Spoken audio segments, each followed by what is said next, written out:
Hello dear students, very welcome back in Desi Kaksha. और आप लोग कैसे हैं? आई होप आप लोग स्वस्थ होंगे और मस्त होंगे, है ना यार। तो यार इसके पहले वाले सेशन में जो पहली वीडियो आई थी linear equation in two variables की, तो उसमें हम लोगों ने क्या किया था, उसमें हम लोगों ने कुछ 7 क्वेश्चंस लिए थे और उन 7 क्वेश्चंस के माध्यम से हम लोगों ने कुछ अपने कॉन्सेप्ट बिल्डअप किए थे। और वो कॉन्सेप्ट्स क्या थे? वो कॉन्सेप्ट हमारे थे CTQ बेस थे, CTQ बेस ये बोले तो, यानी कि कॉन्सेप्ट था हमारा through questions, concept through questions, यानी कि हम लोग अपने कॉन्सेप्ट्स को बिल्डअप कर रहे हैं, अपने कॉन्सेप्ट्स को ज़बरदस्त कर रहे हैं। किसके माध्यम से? क्वेश्चंस के माध्यम से। यानी कि हम क्वेश्चंस लेते हैं, क्वेश्चन को सॉल्व करते हैं और वहीं से हमें थ्योरी का भी पता चल जाता है कि भाई किस तरीके की थ्योरी इसके पीछे छिपी हुई है। तो चलिए, इन सारी चीज़ों को करने के लिए आज फिर से हम लोगों ने क्या किया है, फिर से आज हमने 7 क्वेश्चंस को सेलेक्ट किया है। तो सुपर 7 क्वेश्चन क्या हैं? चलिए सबसे पहला क्वेश्चन देखते हैं डियर। जो सबसे पहला क्वेश्चन आपका है वो क्या कह रहा है कि P के किस मान के लिए निम्न रैखिक समीकरण युग समांतर रेखाओं को निरूपित करता है। ओके, तो अब थोड़ा सा इसके बैकग्राउंड को देख लेते हैं, क्या है होता है कि जब हम लोग linear equation in two variables यानी कि समांतर, है ना, यानी कि क्या करते हैं, linear equation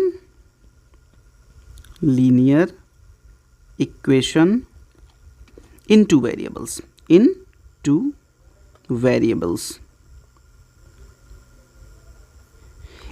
linear equation in two variables जब भी हम कभी लेते हैं, यानी कि दो चर राशि वाले समीकरण युग्म जब भी हम कभी लेते हैं डियर, तो जैसे कि आप ही सोचिए जरा, मान लीजिए कि ये आपकी एक लाइन है, तो इसका एक इक्वेशन होता है यार। इसका एक इक्वेशन क्या होता है? a1x plus b1y plus c1 is equal to 0। और ये दूसरी लाइन अगर आपकी है डियर, ये दूसरी लाइन जो है, ये इसका इक्वेशन है आपका a2x plus b2y plus c2 is equal to 0। तो आप सारे लोग ये बात जानते होंगे कि अगर ये दोनों लाइन के इक्वेशंस हैं तो इनमें 3 बातें बन के आती हैं डियर, इनमें 3 बातें आती हैं। पहली बात ये होती है कि ये जो दोनों रेखाएं हैं, इनमें 3 बात बनेगी। पहली बात ये बनेगी कि भाई ये दोनों रेखाएं या तो पैरेलल हों, ठीक है, पहली कंडीशन। दूसरी कंडीशन ये होगी कि या तो ये दोनों रेखाएं एक दूसरे को एक बिंदु पर काटें। और तीसरी बात क्या हो सकती है डियर कि मान लो एक रेखा ये है और दूसरी रेखा जो हो वो इसी के ऊपर हो, ठीक है। तो ये 3 तरीके की कंडीशन बनती है। लेकिन अब हम कैसे ये जानेंगे भाई, कि ये जो तीनों कंडीशन हैं इक्वेशन को देखकर हमें कैसे पता चलेगा? हमें तो भाई पहला इक्वेशन ये दे दिया जाएगा, दूसरा इक्वेशन ये दे दिया जाएगा। अब हमें ये पता लगाना रहेगा कि रेखाएं कैसी हैं, क्या वो पैरेलल हैं यानी कि समांतर हैं, क्या वो एक स्थान पे एक दूसरे को काट रही हैं, या ये संपाती हैं यानी कि एक दूसरे के ऊपर कोइंसाइड हैं। तो इसके लिए जो फार्मूला होता है डियर, सबसे पहले आप उस फार्मूले को जान जाइए। पहला जो कि होता है कि अगर कोई भी एक स्थान पे काटेगा, अगर एक स्थान पे काटती हैं 2 रेखाएं, तो उनके लिए होता है dear a1 upon a2 not is equal to b1 upon b2, ये होता है। दूसरा कंडीशन डियर हमने जो बताया आपको, दूसरा कंडीशन ये कि अगर मान लीजिए कि वो दोनों रेखाएं पैरेलल हैं, क्या हैं, अगर वो दोनों रेखाएं पैरेलल हैं, तो पैरेलल के लिए क्या होता है डियर, a1 अपान a2 बराबर b1 अपान b2, है ना। a1 upon a2 is equal to b1 upon b2 not is equal to c1 upon c2। अगर ये कंडीशंस हैं डियर, तो आप ये मान के चलिएगा कि ये दोनों रेखाएं पैरेलल होंगी। और तीसरी और लास्ट कंडीशन जो होती है डियर, वो ये होती है कि मान लीजिए पहली लाइन आपकी ये है और दूसरी लाइन जो है डियर आपकी, दूसरी लाइन मान लीजिए आपकी वो ये है, ठीक है। दूसरी लाइन आप मान लीजिए आपकी इसी के ऊपर है जस्ट, ठीक है। तो अगर पहली लाइन ये है और दूसरी लाइन हम लोग ले लेते हैं, दूसरी लाइन मान लीजिए इसी के ऊपर है, तो ये दोनों लाइन क्वाइंसाइड हैं। कैसी हैं? क्वाइंसाइड हैं। इसका मतलब एक दूसरे के ऊपर संपाती हैं, है ना, चढ़ी हुई हैं, एक दूसरे के ऊपर ही हैं। तो इसका जो इक्वेशन होता है डियर, वो होता है a1 अपान a2 बराबर b1 अपान b2 बराबर C1/C2। यानी आज के बाद अगर हमें कोई भी क्वेश्चन आएगा तो हम पहले ये तीनों कंडीशंस देखेंगे कि इनमें से कौन सी कंडीशन फॉलो कर रहा है, फिर तीनों में से जो कंडीशन लगेगी वो कंडीशन लगा के हम लोग क्वेश्चन को आराम से लगा लेंगे। तो मेरे ख्याल से ये बात आपको समझ में आई होगी। अब चलिए इस क्वेश्चन को देखा जाए, जो क्वेश्चन हमारे सामने ऊपर लिखा हुआ है। ओके, चलिए, तो ऊपर ये जो क्वेश्चन लिखा हुआ है इसको ध्यान से अगर आप पढ़ते हैं डियर, तो देखिए तो यहाँ पे क्या लिखा हुआ है। यहाँ पे क्या लिखा गया है कि P के किस मान के लिए निम्न रैखिक समीकरण युग्म समांतर रेखाओं को निरूपित करता है। तो भाई यहाँ पे देखिए पहला इक्वेशन क्या दिया गया है। पहला इक्वेशन आपका जो दिया गया है डियर वो दिया गया है -x plus py -1 is equal to 0। ये आपका इक्वेशन नंबर 1 दिया गया है। और इक्वेशन नंबर 2 देखिए क्या दिया गया है। इक्वेशन नंबर 2 दिया गया है px -y -1 is equal to 0। तो ये हो गया आपका इक्वेशन नंबर 2। अगर ये दोनों के दोनों जो समीकरण दिए गए हैं, अगर ये दोनों इक्वेशन समीकरण अगर पैरेलल लाइन को शो करेंगे तो पैरेलल के लिए देखिए कंडीशन क्या है। पैरेलल के लिए कंडीशन ये होती है कि भाई A1/A2 बराबर B1/B2 not is equal to C1/C2 होना चाहिए। इसका मतलब क्या हुआ, A1 यहाँ पे देखिए क्या है -1 अपान A2 कितना है यहाँ पे A2 है P इज इक्वल टू क्या होना चाहिए B1/B2। तो B1 देखिए क्या है P है और B2 क्या है -1 है। ये नॉट इज इक्वल टू क्या होना चाहिए डियर C1/C2 यानी कि -1/-1। यानी ये कंडीशन अगर सेट हो जाती है तो P की जो वैल्यू आएगी उसके लिए ये दोनों इक्वेशन क्या होंगे, पैरेलल होंगे। ओके, चलिए आ जाइए अब देख लीजिए तो कि भाई अब इसको इससे मल्टीप्लाई करोगे तो क्या हो जाएगा P² इज इक्वल टू कितना हो जाएगा +1। यानी कि P² बराबर अगर 1 है तो P बराबर क्या होगा +-1। क्यों, इसलिए क्योंकि भाई √1 की जो वैल्यू होती है वो क्या आती है +-1 ही आती है।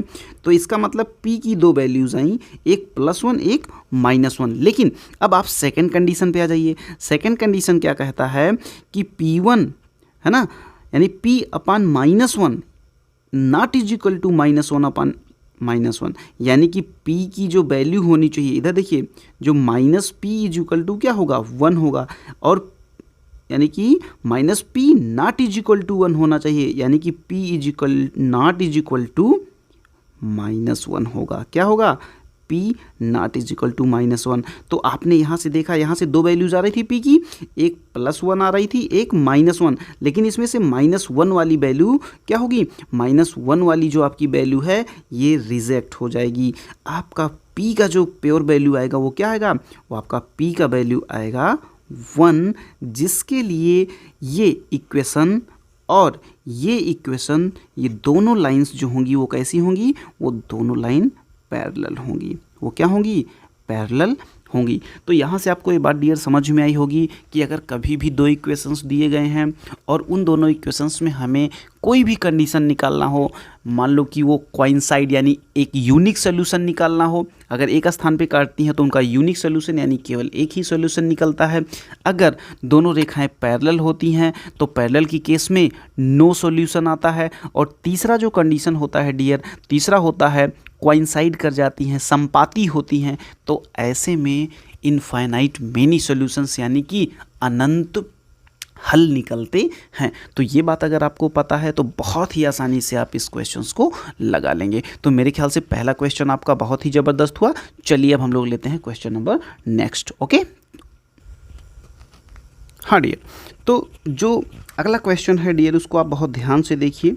ये क्वेश्चन जो है ये भी लीनियर इक्वेशन इन 2 वेरिएबल्स का ही है और बहुत ही प्यारा क्वेश्चन है। इस क्वेश्चन को सॉल्व करने के लिए सबसे पहले आपको ये ध्यान देना होगा डियर कि क्वेश्चन को आप पहले पढ़िए, पढ़ने के बाद वो जो कह रहा है उसको आप इक्वेशन के फॉर्म में ले आइए, बस आपका काम हो जाएगा। चलिए क्या कह रहा है, अरुणा के पास केवल 1 तथा 5 रुपये के सिक्के हैं, है ना। यदि उसके पास सिक्कों की संख्या 55 हो तथा कुल धनराशि 75 हो तो इस स्थिति में बीजगणितीय एवं ग्राफीय रूप से, है ना, व्यक्त करिए। ठीक है, तो निम्न रैखिक समीकरण के युग्म को ग्राफीय विधि से भी हल कीजिए। तो देखिए ग्राफ वाला पार्ट तो आप आराम से कर लेते हो, बस दिक्कत आपको कहाँ आती है, दिक्कत आपको आती है कि कैसे आप इक्वेशन बनाएंगे। तो इक्वेशन हम आपको बनाना सिखा देते हैं, ग्राफ बहुत ही आसानी से आप खींच सकते हैं, कोई दिक्कत नहीं है। तो देखिए कह रहा है, अब आप ये मान लीजिए डियर कि 1 रुपए के मान लीजिए उसके पास x सिक्के हैं, और मान लीजिए 5 रुपए के y सिक्के हैं। तो यहाँ से आपका एक इक्वेशन ये बन जाएगा कि उसके पास कुल सिक्के कितने हैं, कुल सिक्के 55 हैं, यानी कि x + y = कितना हो जाएगा 55। ये आपका इक्वेशन नंबर 1 बन गया। ठीक है, दूसरी कंडीशन आइए, उसके पास कुल धनराशि कितनी है, उसके पास कुल धनराशि 75 है, यानी कि एक सिक्का है ना, 1 रुपए के x सिक्के यानी कि x रुपया प्लस 5 रुपए के y सिक्के यानी कि 5y, ये टोटल कितना हुआ 75 रुपया हुआ, यही तो ना, यानी कि x + 5y बराबर कितना हो जाएगा 75 हो जाएगा, 75 हो जाएगा। ये आपका इक्वेशन नंबर 2 बन गया।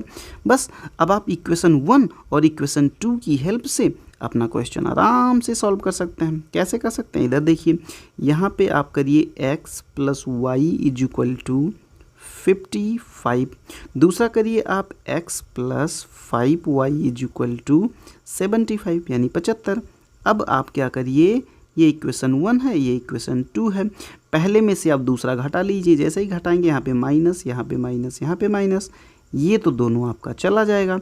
यहाँ पे क्या आ जाएगा -4y = यहाँ पे कितना हो जाएगा, यहाँ पे हो जाएगा 20, और y की, लेकिन 20 नहीं -20, फिर y की वैल्यू क्या होगा -20/-4 = कितना आ गया 5 आ गया, यानी y की वैल्यू 5, और यहीं पे x की वैल्यू भी आप निकाल सकते हैं किसी भी इक्वेशन में, इसमें आप रख दीजिए, इसमें भी अगर आप रख दिए y की वैल्यू 5 तो x की वैल्यू कितनी आ जाएगी 50 आ जाएगी। बस आपका सॉल्व हो गया। अब बात ये आती है कि इसको ग्राफ से कैसे दिखाओगे। तो देखो ग्राफ से दिखाने के लिए क्या किया जाता है, इन दोनों इक्वेशंस को, जैसे पहला इक्वेशन आपका ये था और दूसरा इक्वेशन आपका ये था, इन दोनों इक्वेशंस को x और y का मान रख के दोनों के लिए आप क्या बनाएंगे, आप कुछ वैल्यूज़ निकालेंगे। ये हो गया पहले के लिए, फिर ऐसे ही आप दूसरे के लिए करिएगा, x और y का अलग अलग कॉलम बना लीजिएगा। ठीक है, यहाँ पे x ले लीजिएगा, यहाँ पे y ले लीजिएगा, फिर इसकी अलग अलग वैल्यूज़ निकाल लीजिएगा। ये दोनों वैल्यूज़ जब आप निकालेंगे तो उसके बाद इसको क्या करिएगा, x और y पे प्लॉट कर दीजिएगा। x और y पे जब आप प्लॉट करेंगे तो आप ये देख लेंगे कि भाई ये जो है ये किसी न किसी स्थान पे एक दूसरे को काट रहा होगा, वही हो जाएगा आपका प्रॉपर सॉल्यूशन। तो कुल मिला के कभी भी अगर रुपए पैसे से रिलेटेड क्वेश्चन आए तो हमने ये देखा है डियर मैक्सिमम कि पहला इक्वेशन आपका सिक्कों की संख्या पे बन जाएगा, है ना, कि भैया 1 रुपए के x सिक्के मान लो, और दूसरा है ना 1 रुपए के x सिक्के मान लिए और y, है ना, और 5 रुपए के y सिक्के मान लिए। उसके बाद सिक्कों की संख्या देखो 55 है, यानी कि x + y की वैल्यू 55 हो जाएगी। फिर आइए, फिर कह रहा है कि कुल 75 रुपए हैं। अब जरा आप सोचो कि आपके पास x सिक्के हों 1 रुपए के, तो कुल मिला के कितना रुपया हो गया, x रुपया हो गया। और उसके बाद फिर आप ज़रा सोचिए कि अगर 5 रुपए की y सिक्के हों तो आपके पास कितना रुपया हो गया, टोटल 5y हो गया। अब x + 5y बराबर कितना है, 75 रुपये है। बस इन्हीं दोनों इक्वेशन को आपको सॉल्व करना है, और सॉल्व करने के बाद मस्त आपके सामने आंसर आ जाएगा। ओके, तो मेरे ख्याल से डियर ये क्वेश्चन भी आपको समझ में आया होगा। यार ये क्वेश्चन आपको कैसे लग रहे हैं, है ना, क्या आपको बातें पूरी समझ में आ रही हैं, कैसी लग रही हैं, आप ज़रूर कमेंट करा करिए, जिससे कि और भी बेहतरीन से बेहतरीन चीज़ आपके लिए प्रोवाइड किया जा सके, वो भी फ्री ऑफ कॉस्ट। ओके, ऐसा नहीं है कि आपको कोई चार्ज देना है, कुछ भी नहीं करना है, बिल्कुल बस आप मस्त सीखिए, और सीखने के बाद इसी कॉन्सेप्ट्स को अप्लाई करके आप अपने मैथमेटिक्स को बहुत ही ज़बरदस्त कर लीजिए। चलिए, तो ये था हम लोगों का क्या, ये था हम लोगों का क्वेश्चन नंबर 2 डियर। ओके, तो दूसरा क्वेश्चन तो हम लोगों का हो गया। अब इसके बाद चलिए लेते हैं क्वेश्चन नंबर 3। ओके, चलिए, तो ये जो क्वेश्चन आपके सामने है ये भी थोड़ा सा एज वाला क्वेश्चन है, आप इसको देखिए, बहुत ही ध्यान से पढ़िए डियर। देखिए क्या कह रहे हैं जनाब, कह रहे हैं कि 5 वर्ष पहले जैकब की आयु उसके बेटे की आयु की 7 गुनी थी, और 5 वर्ष बाद जैकब की आयु उसके बेटे की आयु की 3 गुनी हो जाएगी। तो इस स्थिति में इसको आप ग्राफिकली आपको शो करना है और इसको दिखाना है। तो चलिए इसको हम लोग जो है पूरा निकाल लेते हैं। कैसे? ऐसे क्वेश्चंस को हैंडल करने के लिए डियर क्या करना चाहिए, सबसे पहले आप जैकब की आयु जो है ना, सबसे पहले आप क्या करिए, आप जैकब की आयु, जैकब की एज को आप x मान लीजिए। और ये कौन सी एज होगी? ये होगी प्रेजेंट एज, समझ रहे हैं, यानी कि वर्तमान आयु होगी। उसके बाद आप उसके सन की, उसके बेटे की जो आयु मानिए आप उसको y मान लीजिए, वो भी प्रेजेंट आयु। अब क्या कह रहा है कि 7, देखिए यहाँ पे 5 वर्ष पहले, जब आप 5 वर्ष पहले की बात करेंगे तो जैकब में से आप 5 घटा दीजिए और उसके बच्चे में से भी 5 घटा दीजिए। और ये कह रहे हैं कि 5 वर्ष पहले वो अपने बच्चे की आयु का, अपने बेटे की आयु की 3 गुनी थी। यानी कि अगर आप इसमें 3 गुना कर देंगे उसके बच्चे की आयु में, तब वो जैकब के बराबर हो जाएगी। यानी कि आपका एक इक्वेशन बन गया dear, x minus 5 is equal to 3y minus 15। Okay, यानी इक्वेशन आपका बन गया x minus 3y is equal to कितना बताइए, -10। ओके, ये हो गया आपका इक्वेशन नंबर 1, ये हो गया आपका इक्वेशन नंबर 1 और ये आपकी कंडीशन पहली थी। अब दूसरी कंडीशन पे आइए, ये क्या कह रहे हैं जनाब, दूसरी में कह रहे हैं कि है ना, उसके बेटे की आयु 3 गुनी है ना के बाद जैकब की आयु उसके बेटे की आयु की 3 गुनी हो जाएगी। कब हो जाएगी? अगला देखिए 5 वर्ष बाद। अब 5 वर्ष बाद की जब बात करेंगे डियर, तो 5 वर्ष बाद का मतलब क्या होगा आज से, यानी कि x + 5 और y + 5, दोनों में 5-5 वर्ष जो है जुड़ जाएगा। अब क्या होगा कि 5 वर्ष बाद जैकब की आयु उसके बेटे की आयु की 3 गुनी, यानी कि अब उसके बच्चे की आयु में, अब उसके बच्चे, नहीं देखिए थोड़ा सा मिस्टेक हो गया है डियर, पहले वाले में 7 गुनी करनी थी, पहले वाले में 7 गुनी करनी थी, यानी कि हम लोगों ने यहाँ पे थोड़ा सा गड़बड़ किया है। इसको देख लीजिए फिर से, यहाँ पे थोड़ा सा गड़बड़ हुआ है, यहाँ पे 7 गुना करना पड़ेगा। कितना करना पड़ेगा? 7 गुना। तो यहाँ से जो इक्वेशन बनेगा वो x minus 5 is equal to 7y minus 35। Okay, तो यहाँ से हो जाएगा x माइनस 7, x माइनस कितना, x minus 7y, x minus 7y is equal to कितना होगा डियर, जल्दी से बताइए, -30 होगा। तो ये होगा इक्वेशन 1। और दूसरे में यहाँ पे क्या करना पड़ेगा, 3 से गुणा करना पड़ेगा। चलिए हो जाएगी। अब x + 5 इज इक्वल टू कितना होगा, 3y + 15। ओके, अब यहाँ पे आइए, यहाँ पे आइए, x + 5 इज इक्वल टू कितना होगा, x + 5 इज इक्वल टू हो जाएगा आपका 3y + 15 है ही।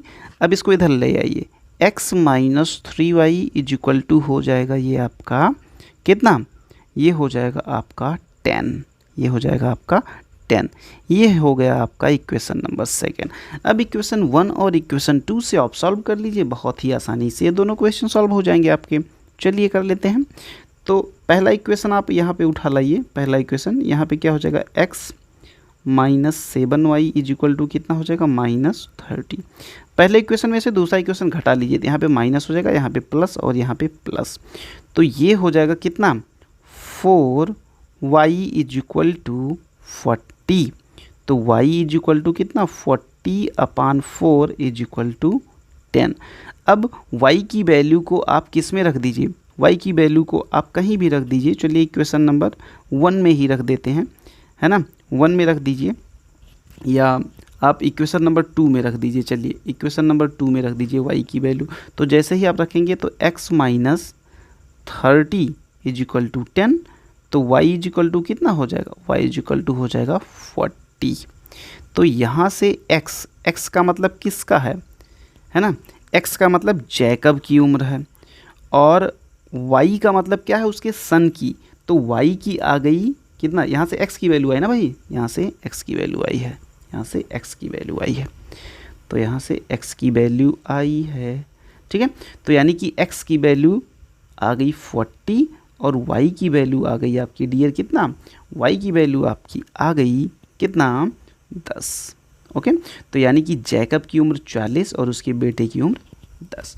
तो इस तरह से मुझे लगता है कि ये भी क्वेश्चंस आपको बहुत ही अच्छे से समझ में आया होगा। कोई तकलीफ नहीं है, कोई दिक्कत नहीं है डियर, बस थोड़ा सा आपको अपना पेशेंस लेवल बना के रखना पड़ेगा, थोड़ा सा क्वेश्चन को समझना पड़ेगा। क्वेश्चन को जैसे ही समझते हैं वो इक्वेशन के फॉर्म में अपने आप हो जाएगा, आपको दिक्कत नहीं लेनी पड़ेगी, बस आप वही करते चले जाइए जो उसमें कहा है। ओके, चलिए अब हम लोग लेते हैं क्वेश्चन नंबर नेक्स्ट।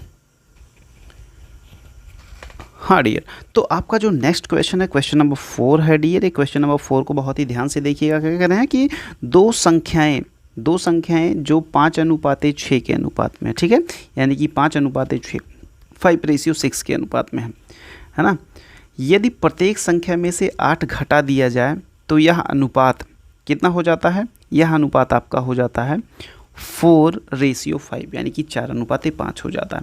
तो सबसे पहले आपको ये देखना पड़ेगा यार कि सबसे पहले आप मानिए कि एक संख्या आपकी x है और दूसरी संख्या आपकी y है, यानी कि x/y इज इक्वल टू आपका होता है 5/6।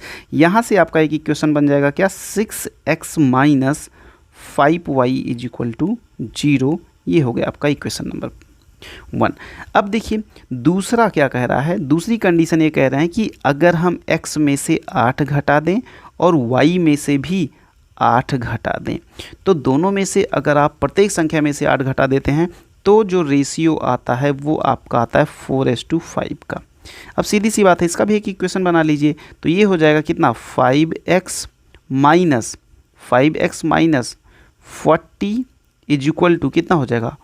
4y minus 40। बोलो है ना भाई, होगा कि नहीं होगा? 5 8 जा कितना होता है? 5 8 जा 40 और 8 4 जा, यहाँ पे आपका 32 होगा डियर। यहाँ पे आपका हो जाएगा 32। यहाँ पे होगा आपका कितना? 32। यहाँ पे 32 होगा। इतनी बात समझ में आई? अब इक्वेशन को मैनेज कर लीजिए। यहाँ हो जाएगा 5x minus 4y is equal to कितना हो जाएगा? ये उधर जाएगा, ये 8 हो जाएगा। ये हो गया आपका इक्वेशन नंबर 2। अब फर्स्ट और सेकंड को आपको सॉल्व करना है। तो फर्स्ट और सेकंड को सॉल्व करने के लिए देखिए, ना तो पहले में कुछ बराबर है और ना ही सेकंड में कुछ, यानी पहले और दूसरे को देखने पर ये लगता है कि भाई दोनों का कुछ बराबर नहीं है। तो ऐसा करिए कि पहले वाले इक्वेशन में आप क्या करिए, इसमें आप मल्टीप्लाई मार दीजिए। कितने से? इसमें आप मल्टीप्लाई मार दीजिए 5 से, और इस वाले इक्वेशन में आप 6 से मल्टीप्लाई मार दीजिए। तो पहले वाले में जैसे ही 5 से मारेंगे तो ये हो जाएगा 30x minus 25y is equal to 0। ये हो गया आपका अब इक्वेशन नंबर 3। और इसमें जब 6 से मारेंगे तो ये हो जाएगा आपका 30x minus 24y is equal to कितना? 48। अब इन दोनों इक्वेशंस को आप घटा लीजिए। ये हो गया आपका इक्वेशन नंबर 4। यहाँ पे माइनस, यहाँ पे प्लस, यहाँ पे माइनस, तो ये दोनों तो गया काम से, राम राम। इसका हो गया minus y is equal to -48, यानी y इज इक्वल टू क्या हो गया आपका? y इज इक्वल टू हो गया डियर 48। अब y की वैल्यू को क्या करिए? y की वैल्यू को आप कहीं भी रख दीजिए। कहीं भी का मतलब कहीं भी। चलिए इक्वेशन नंबर 1 में ही रख देते हैं। तो 1 में जैसे आप रखेंगे तो यहाँ पे हो जाएगा 6x माइनस 40, 6x माइनस, अच्छा y की वैल्यू 48 है ना, तो यहाँ पे क्या हो जाएगा? फिर से देखिए, यहाँ पे हो जाएगा 6x माइनस 5y है, तो 5 इंटू y की जगह पे आप रख दीजिए 48। क्या रख दीजिए? 48 इज इक्वल टू 0। तो 6x इज इक्वल टू कितना हो जाएगा?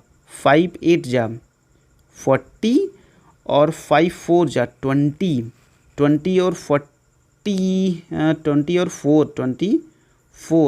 तो x इज इक्वल टू कितना आ जाएगा? 240, यानी 240/6, यानी कि ये आ गया 40, यानी कि x की वैल्यू आपकी आई डियर कितना? 40 और y की वैल्यू आपकी आई 48। कोई दिक्कत? अगर आपको अपने आंसर्स को चेक करना हो तो x/y करके देखिए ज़रा, क्या 5/6 आ रहा है? तो देखिए तो x की वैल्यू है 40/48, करिए तो 5 से काट दीजिए 5, से जब आप इसको काटेंगे तो यहाँ पे हो जाएगा 5 8 40 ना, 5 से ना काटिए, आप इसको 8 से काटिए, 8 से। तो 8 से जैसे ही आप काटेंगे यहाँ पे हो जाएगा 8 पंचे 40 और 8 छः 48, यानी 5/6, यानी कि आपका जो है ना आंसर आया है कि x की वैल्यू आपकी आई है 40 और y की वैल्यू आपकी कितनी आई है डियर, y की वैल्यू आपकी आई है 48। ये आपका बिल्कुल करेक्ट आंसर है। तो कभी भी घबराना नहीं है, कभी भी टेंशन नहीं लेना है। इस तरह का कभी भी रेशियो वाला क्वेश्चन आए तो जो जो वो कहता जा रहा है बस वही करते जाइए, बहुत ही आराम से आपका आंसर आ जाएगा। ओके, तो मेरे ख्याल से ये भी क्वेश्चन आपको ज़बरदस्त समझ में आएगा। चलिए लेते हैं question number next. Okay dear, तो आइए हम लोग लेते हैं क्वेश्चन नंबर 5। क्वेश्चन नंबर 5 में देखिए क्या कह रहा है कि 2 वर्ष पहले सलीम की आयु अपनी पुत्री की आयु की 3 गुनी थी। ओके, और 6 वर्ष बाद उसकी आयु पुत्री की आयु की 2 गुने से 4 वर्ष अधिक होगी, तो वर्तमान आयु बताइए। तो सीधी सी बात है यार कि सलीम की आयु आप x मान लीजिए और उसकी डॉटर की यानी उसकी पुत्री की y मान लीजिए। पहली कंडीशन क्या करा है, 2 वर्ष पहले। 2 वर्ष पहले का मतलब क्या होता है, x-2, और यहाँ पे क्या होगा, y-2 हो जाएगा। ठीक है, तो सलीम की अपने पुत्री की आयु की कितनी थी, 3 गुनी थी, यानी इसकी पुत्री की आयु में 3 गुना करिएगा तब सलीम की आयु मिलेगी। ये सलीम की है और ये उसके डॉटर की है। ठीक है, तो ये हो जाएगा x-2 = 3y-6। ठीक है, तो x-3y = क्या बन जाएगा, यहाँ पे x-3y = बन जाएगा -4। ये हो गया आपका इक्वेशन नंबर 1। अब आ जाइए आप कंडीशन नंबर 2 पे। क्या कह रहा है कि सलीम की आयु कितनी वर्ष पहले, इधर देखिए 6 वर्ष बाद, यानी कि x + 6 हो जाएगा और यहाँ पे y + 6 हो जाएगा। क्या कह रहा है कि पुत्री की आयु के 2 गुने से 4 वर्ष अधिक, यानी कि पुत्री की आयु में आप 2 गुना कर दीजिए और प्लस क्या कर दीजिए, प्लस 4 और ज़्यादा कर दीजिए, तब जाके ये किसके बराबर होगा, तब ये जाके बराबर होगा सलीम के, यानी कि x + 6 = कितना हो जाएगा, 2y + 12 + 4। ओके, तो यहाँ पे हो जाएगा x + 6 = हो जाएगा 2y + 16, और यहाँ से हो जाएगा x - 2y = कितना, =10। तो कहीं ना कहीं से आपका ये इक्वेशन नंबर 2 भी बन चुका है। अब आप क्या करिए, इक्वेशन नंबर 1 और इक्वेशन नंबर 2 से इस क्वेश्चन को सॉल्व कर लीजिए। कैसे करेंगे, इधर देखिए, यहाँ पे देखिए, ये पहला था x - 3y = -4, और यहाँ पे क्या था x - 2y = 10। चलिए माइनस कर लीजिए, घटा लीजिए, माइनस प्लस माइनस। अब ये तो गया काम से, यहाँ पे हो गया -y = क्या हो जाएगा डियर, -14। तो y = क्या हो जाएगा, y = 14 हो जाएगा। अब y की वैल्यू आप चलिए इसी में रख दीजिए, पहले वाले में। तो x - 3 × 14 = -4। तो क्या हो जाएगा, x = कितना हो जाएगा, 14। 14 को 3 से, 14 × 3 = 42, और उधर जाएगा तो 42 - 4 = 38, यानी कि x की वैल्यू आपकी आ गई 38 और y की वैल्यू आ गई आपकी डियर कितना, 14। तो अब देखिए ज़रा, अब अगर आपको ये लगता हो कि यार पता नहीं ये क्वेश्चन सही है कि नहीं जो हम लोग लगा के बैठे, तो आप सॉल्व भी कर सकते हैं। जैसे x कितना आया है, 38 आया है, x 38 आपका आया है, और y कितना आया है, और y आपका आया है 14। अब देखिए कह रहा है कि 2 साल पहले वो अपनी पुत्री की आयु का कितना था, 3 गुना था। तो इसमें से 2 घटाइए, 38 में से 2 घटाएंगे कितना आएगा, 36, और 14 में से 2 घटाएंगे आएगा कितना, 12। अब देखिए क्या 12 36 का 3 गुना है, यानी 3 गुना, मतलब कि 36 जो है 12 का 3 गुना है, हाँ है। इसका मतलब ये क्वेश्चन आपने जो लगाया है वो बिल्कुल सत्य लगाया है, बिल्कुल सही है, इसमें कहीं से भी कोई दिक्कत की बात नहीं है। ओके डियर, तो मेरे ख्याल से ये भी क्वेश्चन आपको ज़बरदस्त समझ में, तो बिल्कुल यार डरने की बात नहीं है, जो कहता है वो आप वही करते रहिए। ठीक है, आप इक्वेशन बनाते रहिए, आपके इक्वेशंस का आंसर बहुत ही आसानी से आ जाएगा। ओके, चलिए लेते हैं क्वेश्चन नंबर नेक्स्ट। हाँ डियर, तो ये बहुत ही प्यारा क्वेश्चन है यार। ये क्वेश्चन मैंने इसलिए लिया क्योंकि कभी कभी क्या होता है कि लाइफ की जो जनरल प्रॉब्लम्स होती हैं वो जब बुक्स में दिखाई देती है ना, तो बड़ी मज़ा आती है। ओके, तो ये कुछ उसी टाइप का क्वेश्चन है, इसको बहुत ही ध्यान से पढ़िए, आपको बहुत मज़ा आएगा। देखिए, एक मित्र दूसरे मित्र से कहता है कि यदि मुझे, है ना, यदि मुझे 100 है ना 100 दे दो तो मैं आपसे 2 गुना धनी बन जाऊंगा। और दूसरा उत्तर देता है यदि आप मुझे 10 दे दो, कितना दे दो, 10 दे दो तो मैं आपसे 6 गुना धनी बन जाऊंगा। बताइए कि उनकी क्रमशः क्या संपत्तियां हैं, यानी कि उन दोनों के पास में कितनी संपत्ति है। ओके, तो ये क्वेश्चन है ना सुन के बड़ी मज़ा आ रही होगी कि यार ये कैसे लगाया जाएगा। तो आपको ऐसा करना है ना, ऐसा कहना पड़ेगा कि पहले मित्र के पास आप ये मान लीजिए, पहले मित्र के पास आप ये मान लीजिए कि उसके पास मान लीजिए कितना है, x रुपीज़ है, और दूसरे मित्र के पास मान लीजिए कि y है।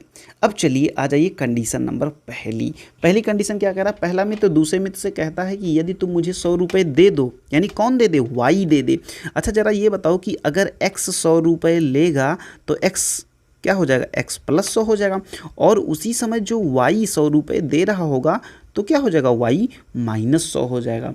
तो मैं आपसे 2 गुना धनी बन जाऊंगा, कौन, x बन जाएगा। यानी कि अगर x 2 गुना धनी बन जाएगा तो उसको बराबर करने के लिए 2 से गुणा किस में करना पड़ेगा, y में करना पड़ेगा। यानी कि यहाँ से इक्वेशन जो बनेगा x plus 100 is equal to कितना, 2y माइनस 200। यहाँ से इक्वेशन जो बनेगा डियर वो बनेगा x minus 2y is equal to minus 100। ये आपका बनेगा पहला इक्वेशन। बात समझ में आई। अब चलिए आ जाइए कंडीशन नंबर सेकंड पे। कंडीशन नंबर सेकंड कह रहा है, दूसरा क्या कहता है कि दूसरा उत्तर देता है यदि आप मुझे 10 दे दें, 10 का मतलब कौन दे दे, x दे दे। तो अगर x 10 रुपये देगा तो x माइनस 10 हो जाएगा, और y 10 रुपये लेगा तो y प्लस 10 हो जाएगा। तो कह रहा है कि मैं आपसे 6 गुना ज़्यादा धनी हो जाऊंगा। यानी कि आज 6 में अगर है ना, आज x में 6 से गुणा करोगे तब वो y के बराबर होगा। यानी यहाँ से इक्वेशन बनेगा 6x minus 60 is equal to y plus 10। यहाँ से इक्वेशन बना क्या dear, 6x minus y is equal to, ये उधर जाएगा तो क्या हो जाएगा, प्लस 70। ये हो गया आपका इक्वेशन नंबर सेकंड। तो क्या ये बात आपको समझ में आई? अगर ये बात आपको समझ में आई है तो आप कुछ मत करिए, बस इक्वेशन को सॉल्व करने के लिए आप इक्वेशन नंबर 2 में 2 से मल्टीप्लाई कर दीजिए और उसको 1 के साथ में ला के रख दीजिए। तो जैसे ही आप इसमें 2 से मल्टीप्लाई करेंगे यहाँ पे क्या हो जाएगा, 12x हो जाएगा माइनस 2y हो जाएगा इज इक्वल टू यहाँ पे हो जाएगा 140। अब ये हो गया आपका equation number third. Equation number first और थर्ड को क्या करिए, आपस में घटा लीजिए। यहाँ पे हो गया माइनस, यहाँ पे हो गया प्लस, यहाँ पे हो गया माइनस, ये दोनों राम राम। और यहाँ पे क्या हुआ, यहाँ पे आपका हो गया, यहाँ पे -12 है तो ये घटेगा तो हो जाएगा -11x। तो -11x इज इक्वल टू कितना हो गया डियर, ध्यान से देखिएगा, बहुत ध्यान से देखिएगा कितना हो जाएगा बताइए तो ज़रा। ये दोनों जुड़ जाएगा तो ये हो जाएगा 0, ये हो जाएगा 4, ये हो जाएगा 2। क्या ये बात आपको समझ में आई है? कहीं कोई गड़बड़ी नहीं है? एक बार इसको आप चेक कर लीजिए। यहाँ पे x minus 2y is equal to 100 है और यहाँ से क्या हुआ, यहाँ से हुआ 12x minus 2y is equal to 140। कोई दिक्कत नहीं है मेरे ख्याल से। अब आप एक काम करिए, अब इसको फटाफट घटा लिए हैं, अब यहाँ से x की वैल्यू निकालिए। हाँ डियर, तो यहाँ पे देखिएगा फिर क्या होगा 11। ये थोड़ा सा कहीं मिस्टेक हुआ है डियर, देखिए तो, क्योंकि इस तरह से इक्वेशन ये नहीं बनेगा, ये सारा का सारा कटना चाहिए। हाँ ये देखिए यहाँ पे बहुत ध्यान से देखिए, यहाँ पे जब आप लेकर गए थे इधर तो यहाँ पे -100 नहीं होगा डियर, यहाँ पे आपका ये बन जाएगा, ये बन जाएगा आपका -300। क्या बन जाएगा, -300 बनेगा। ये माइनस कितना बनेगा, -300 आपका ये बनता। यहाँ पे थोड़ा सा ध्यान देने वाली बात थी और हम लोगों ने थोड़ा ध्यान नहीं दिया डियर। यहाँ पे हो जाएगा आपका -300, तो -300 और -140 कितना हो जाएगा, ये आपका बन जाएगा, ये आपका बन जाएगा यहाँ पे कितना, माइनस का क्या हो जाएगा, यहाँ पे 0, यहाँ पे 4, यहाँ पे 4, यानी ये आपका बन जाएगा -440। तो x इज इक्वल टू क्या हो जाएगा, 440, माइनस माइनस कट गया, अपान में 11, तो ये हो जाएगा आपका 40।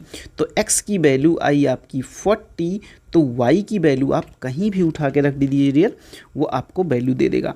तो आप इसको कहाँ पे रखेंगे, आप इसको चलिए इक्वेशन नंबर 1 में ही रख लीजिए, कोई दिक्कत नहीं है। x की वैल्यू जैसे ही आप 40 रखते हैं तो देखिए यहाँ पे जैसे 40 रखेंगे तो क्या हो जाएगा, 40 minus 2y, 40 -2i is equal to कितना हो जाएगा, 40 - 2i इज इक्वल टू -300 हो जाएगा। तो यहाँ पे कितना हो जाएगा, -2i इज इक्वल टू कितना हो जाएगा, 260 ना। अरे भाई इधर जाएगा तो ये घटेगा, लेकिन घटेगा नहीं भाई, जुड़ेगा, जुड़ेगा यार, जुड़ेगा। तो क्या हो जाएगा, ये -300 है तो ये -340 हो जाएगा। तो माइनस माइनस फिर प्लस हो गया और y इज इक्वल टू कितना आ गया, y इज इक्वल टू आ गया 170। कितना आ गया, 170। तो y की वैल्यू आ जाएगी 170। तो क्या ये बात सही है या गलत है, ज़रा सोच के देखिए कि अगर आप x को 100 रुपये देते तो ये 140 हो जाता है ना, ये 140 हो जाता और ये 70 हो जाता, तो एक दूसरे में 2 गुना का अंतर आता ना।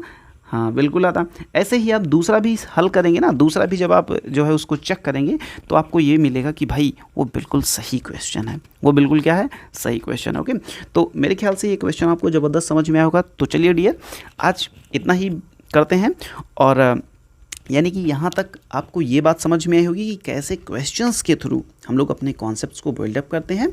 तो ऐसे ही बस आप जहाँ कहीं भी रहिए, स्वस्थ रहिए, मस्त रहिए, व्यस्त रहिए डियर स्टूडेंट्स, और पढ़ाई जबरदस्त करते रहिए जिससे कि मज़ा आता रहे। ओके, तो चलिए मिलते हैं नेक्स्ट लेक्चर में कुछ नए कॉन्सेप्ट्स के साथ। तब तक के लिए bye bye, love you all, जय हिंद।